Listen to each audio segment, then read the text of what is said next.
नहमदुहु व नसल्लिमु अला रसूलिहिल करीम अम्मा बाद फ़अऊज़ु बिल्लाहि मिनश शैतानिर रजीम बिस्मिल्लाहिर रहमानिर रहीम।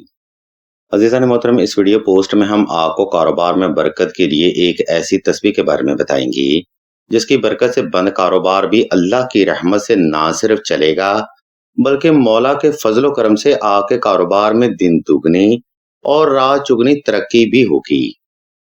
लेकिन इस अमल में कामयाबी के लिए आपने अल्लाह की ज़ात के साथ एक अहद भी करना है। ये अहद क्या है, इसकी तफसील हम आपको वीडियो के आखिरी हिस्सा में बयान करेंगे। मोहतरम सामीन, अगर आपको कारोबार में बार बार नुकसान होता है या कारोबार में बेबरकती का मामला रहता है तो आपने रोजाना एक तस्बीह पर इसम या मुगनी या गनी या हयो या कयूम की तलावत करनी है। जब ये तलावत तमाम हो जाए तब आपने अल्लाह की बारगाह में एक लंबा सईदा हाजत अदा करना है जिसमें आपने अपनी जायज हाजत को अल्लाह के हजूर बड़े अदब और आजिज़ी से रखना है। इस तरतीब को फॉलो करते हुए आपने ये अमल कम से कम 21 से 40 रोज तक बिला नागा हर नमाज के बाद जारी रखना है। इंशाल्लाह इसी अमल की बरकत से आपके रिज़्क में हर तरह की बंदिश खत्म हो जाएगी और अल्लाह की रहमत से हर बंद दरवाजा भी मालिक के फजलो करम से खुल जाएगा। रिज़्क के गैबी इसबाब पैदा होंगे और आपको कम मेहनत में वो नताइज भी हासिल होंगे जो कि आपकी अकल को हैरान कर देंगी। अज़ीज़ान मोहतरम, हमने जिस जिस फर्द को भी यह अमल करने को दिया है वो इंसान आज भी सिलसिला के लिए दुआ गो है। लेकिन इस मकाम पर हम आपको ये भी बताते चलें कि हर रूहानी अमल को करने का एक खास तरीका भी जरूर होता है जिस पर अमल किया जाना उतना ही जरूरी है जितना कि एक मरीज के लिए ऑक्सीजन का होना। इसलिए आपने रिज़्क में बरकत की तस्बीह इसमें आजम दौर का सलातुल हाजत नफल और हस्बे तफी सदका देकर ही शुरू करनी है।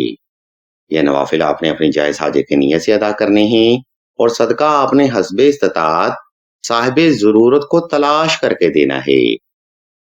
नंबर 2, कारोबार में बरकत की तस्बीह आपने खास तन्हाई में और खूब तवज्जो के साथ करनी है। याद रहे, तवज्जो और फोकस से किए गए वज़ाइफ ही आपकी डिवाइन एनर्जी को अल्लाह की जात की तरफ जोड़ते हैं। इसलिए वक्त और जगह का इंतखाब ऐसा रखें जिसमें कोई भी फर्द आपको डिस्टर्ब ना कर सके।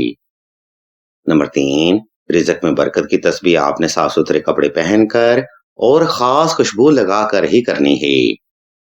नाज़रीन मोहतरम, ये 3 ऐसे बुनियादी महरक़ात हैं जिनको फॉलो किया जाना इस वजीफा में कामयाबी के लिए बेहद जरूरी समझा जाता है। याद रहे, इसमें आजम में अल्लाह की जात ने अपने गायबी और रूहानी खजाने पोशीदा रखे हैं और ये खजाने वही इंसान हासिल कर सकता है जो कि इसमें आजम को मुकम्मल तवज्जो और दिल से जिक्र करता है। आप इस तरतीब को फॉलो करते हुए ये अमल बिला नागा 40 रोज तक जारी रखें। इंशाल्लाह मेरे मौला के फजलो करम से आपका कारोबार जरूर कामयाबी हासिल करेगा। अब बात करते हैं उस अहद की जो कि अल्लाह की जात के साथ आपने करना है। सामीन मोहतरम, आपने अपनी आमदन का कुछ हिस्सा अल्लाह की जात के लिए वक्फ कर देना है। यानी हर 100 में से 5 या 10% आपने अल्लाह की जात को अपना पार्टनर बना लेना है। अब जो आमदन आपको अल्लाह के नाम की हासिल होगी वो आपने अल्लाह की राह में खर्च करनी है।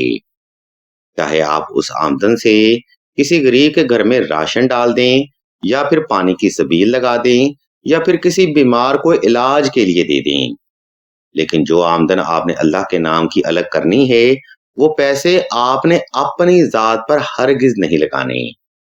अगर आप इस तरतीब पर अमल करेंगे तो इंशाल्लाह आपका कारोबार ताहयात चलता रहेगा। वीडियो के आखिरी हिस्सा में हम आपको बताते चलें कि सिलसिला इसमें आज़म ने दुआए खास का रूहानी प्रोग्राम भी शुरू किया है। दुआ का ये खास प्रोग्राम ऐसी बहनों के लिए है जो कि मोहब्बत की बंदिश, रिश्ता की बंदिश या नसीह की बंदिश का शिकार रहते हैं। अगर आप भी ऐसे जबर मुसलसल का सामना कर रहे हैं तो बगैर देर किए कमेंट सेक्शन में अपना नाम और अपना मसला बयान कर दें। सिलसिला के बुजुर्ग इंशाल्लाह आपके लिए दुआएं खास भी करेंगे और बेहतरीन रूहानी इलाज भी तजवीज़ फरमाएंगे। हम भी अल्लाह के हुज़ूर दुआ करते हैं कि तमाम मुसलमानों को अपने हिफ्ज़ व ईमान में रखें और तमाम मुसलमानों के तमाम नेक और जायज़ हजात को